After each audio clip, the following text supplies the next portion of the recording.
Hi, my name is Valerie Sierra. I'm a manager in the Aim High region, and I'm going to share with you my kitchen cabinet that I filled with modular mates and got all my mess out. So this is what modular mates look like. They have ovals, squares, rectangles, and then they have a super oval. The super oval is the same length as this rectangle. My cabinet, what I did was I took out one of the shelves to make more space so that I was able to fit my modular mates 5 high on the top and 6 high on the bottom. Modular mates come in different levels. This would be considered a number 1. This is a number 2, which is twice the size as a number 1.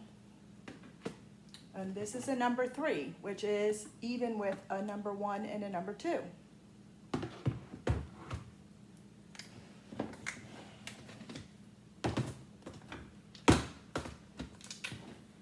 This is a number 4. This is 2 number 2s. See, it makes them even when you line them up with the correct number of containers.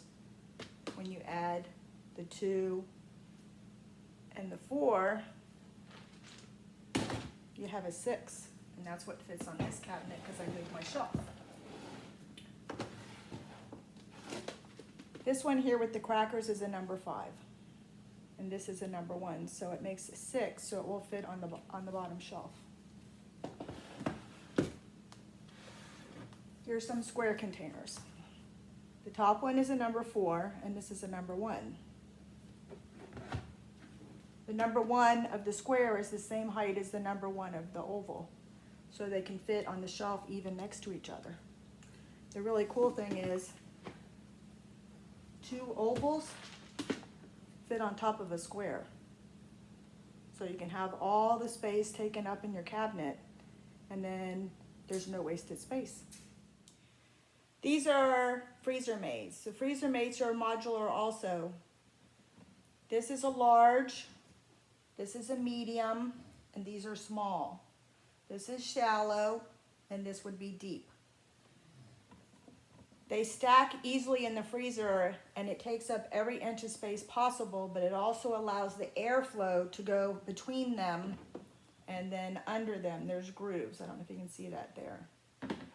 Right here is 12 containers, and that would be putting a lot of food in the freezer with so little space.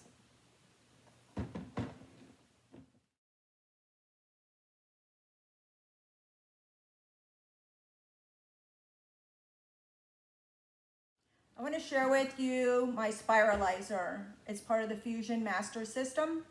This is the Fusion Master base. It has a suction cup in the bottom. It has a locking mechanism in the middle, and then it has a slot where the attachments go on. When you put your spiralizer base on the counter, you turn the locking mechanism, and it makes the suction cup stick to the counter.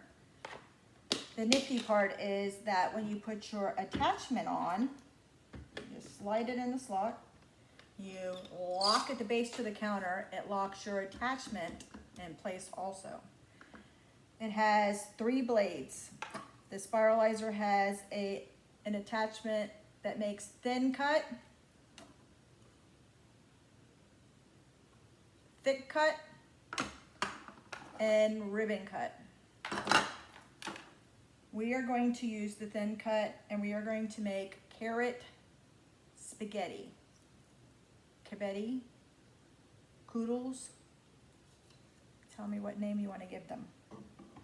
Leave it in the comments.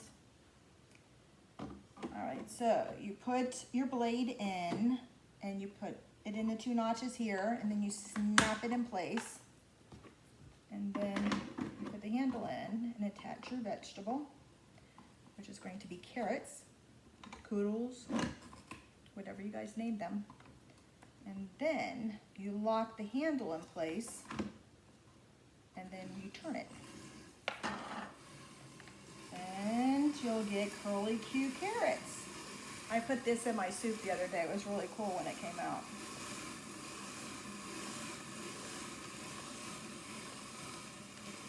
That's the thin one. Let's pull this one out, see if I got enough. Yep. Okay, we're gonna try the thick one. That's the ribbon cut. This is the thick one. Put it in the slots. Lock it in place. Push my carrot back in. Lock the handle. And turn.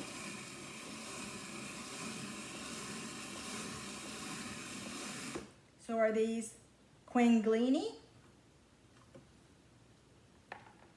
They're almost the thickness of linguine. And these are more like spaghetti thickness, a big spaghetti.